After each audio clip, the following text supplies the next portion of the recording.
Bodi desain kaca, framenya metal, performanya gahar. Udah Snapdragon 8 Gen 3, tapi harganya sekarang 7 juta.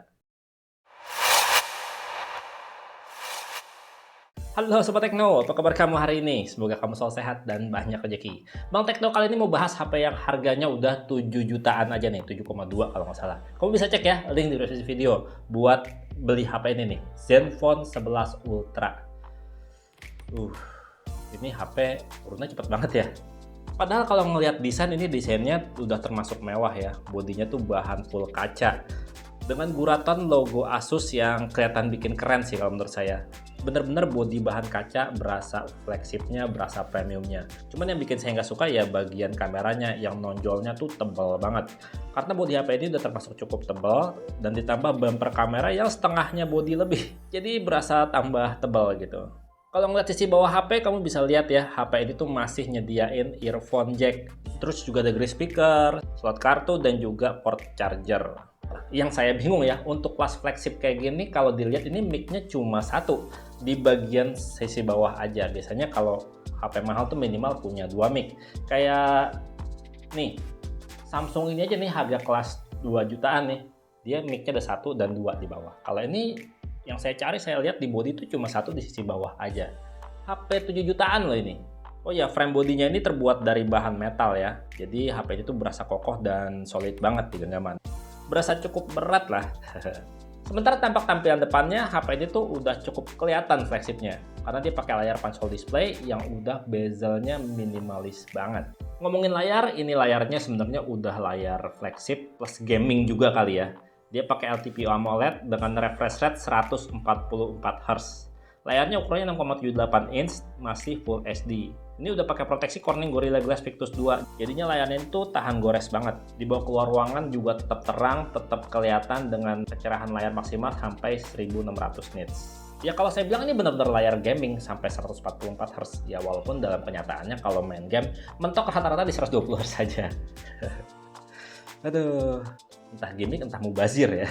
Untuk baterainya sendiri, HP ini udah 5500 mAh, jadinya cukup tahan seharian kalau kamu nggak pakai buat main game terus. Ya kalau untuk pengguna normal ini bisalah seharian tahan. Dan ngecharge-nya juga udah cukup cepet ya, udah pakai 65 watt charging. Ya walaupun kalau misalnya kamu beli HP ini di kotak bawaannya itu dia nggak dapet charger. Jadi ya mesti beli charger sendiri yang harganya di atas 200.000, 300.000 lebih gitu ya untuk yang 65 watt. Dan untuk kualitas audio, ini HP udah keren banget sih karena dia udah punya audio wizard dan juga udah direct.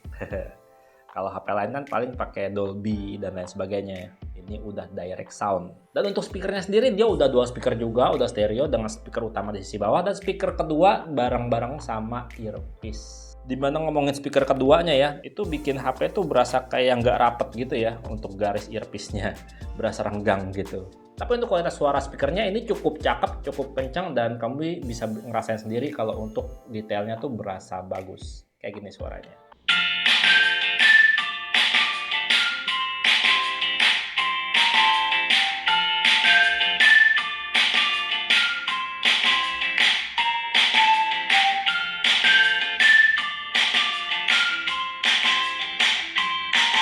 Kalau urusan performa, ini HP benar-benar HP paling kencang di kelas harga 7 juta. Merek lain di kelas harga 7 juta nggak ada yang pakai Snapdragon 8 Gen 3 kayak gini.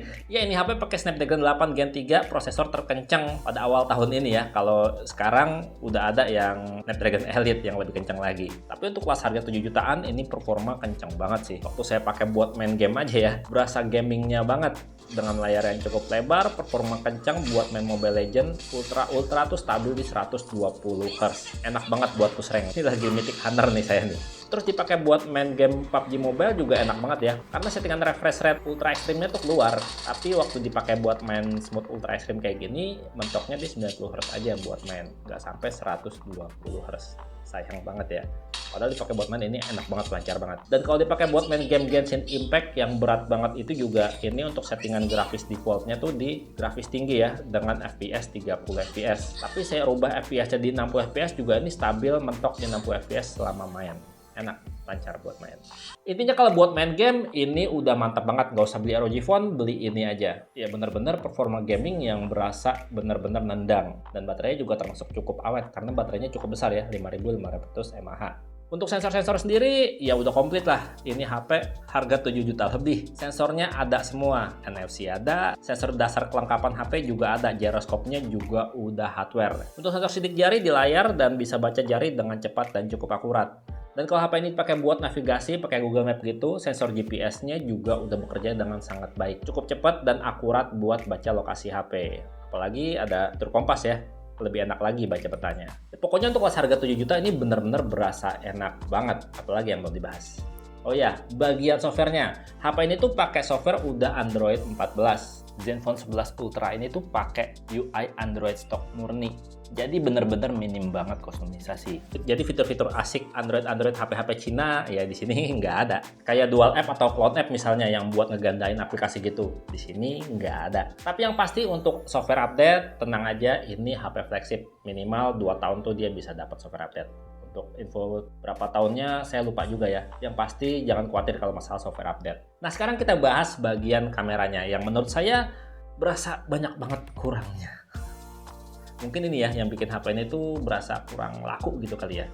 HP ini mengusung triple kamera ya, dengan kamera utama 50 megapiksel, aperture-nya kecil f1.9, dan dia udah pakai stabilisasi gimbal OIS yang katanya tuh stabil banget ya. Terus dia juga punya 32 megapiksel telefoto, 3 kali optical zoom, udah ada OIS-nya juga. Terus juga kamera 13 megapiksel untuk ultra wide. Dan sementara untuk kamera depannya dia pakai 32 megapiksel dengan aperture yang sempit banget f2.5. Dimana untuk hasil foto-fotonya kalau menurut saya ya untuk foto-foto kamera utamanya untuk HP kelas harga 7 jutaan ini berasa masih kurang. Ini setaranya kayak HP kelas 5 jutaan gitu. Sebenarnya untuk hardware kameranya tuh udah bagus banget sih, cuma kurang tuning aja kali ya kameranya. Dan kalau kamu lihat ya untuk kamera 3 kali optical zoomnya bisa menangkap objek dengan cukup baik dan titik fokus terdekatnya itu sekitar 1 meter. Jadi ya masih bisa lah dipakai buat foto-foto makro-makroan. Dan HP ini bisa foto hingga 30 kali hybrid zoom ya. Dimana kamu bisa lihat sendiri nih untuk hasil foto perbandingan foto normal dengan foto 30 kali hybrid zoom. Untuk foto mode potret udah mantap asik dilihatnya dengan blur yang berasa banget dramatisnya. Dan ini dia hasil foto-foto untuk kamera ultrawide-nya. Kamu bisa lihat sendiri, HDR-nya rapi, warnanya juga cukup cakep.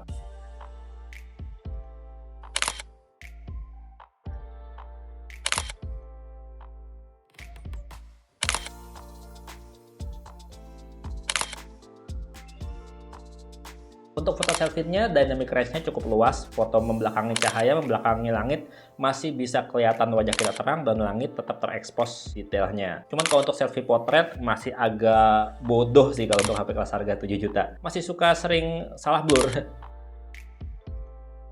Intinya kalau buat foto-foto tuh tuningnya masih kurang ya, algoritma kameranya masih nggak bagus, masih kurang maksimal gitu. Semoga untuk software update-nya bisa bikin kamera HP ini tuh lebih bagus lagi. Dan untuk perekaman video ya kalau buat perekam video biasa sih ini udah termasuk stabil ya. Baik kamera depan maupun kamera belakang bisa ada stabilisasinya. Cuma masalahnya untuk kamera depan dia tuh cuma bisa di Full HD 30 fps, nggak bisa 4K. Sayang banget loh.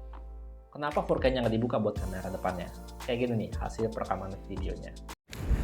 Sayang banget sih kalau perekaman video pakai kamera depan tuh mentoknya di Full HD 30 fps aja. Tapi bagusnya ya udah stabil banget kayak gini. Kalau kamera belakangnya komplit banget. Kita lihat ya bareng-bareng. Nah ini dia nih perekaman hyper steady. Ini saya coba sambil lari ya. Sambil lari stabilnya kayak gini. Keren banget sih asli. Ini sambil lari beneran ya. Dipegang satu tangan aja.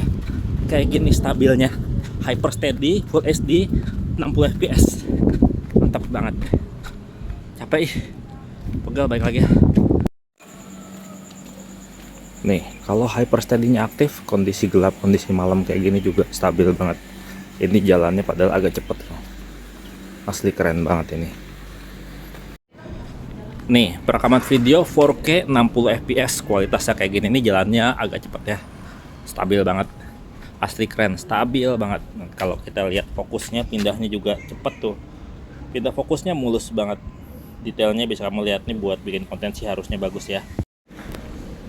Nah kali ini yang kamu lihat ini adalah 8K ya, 8K 24 fps.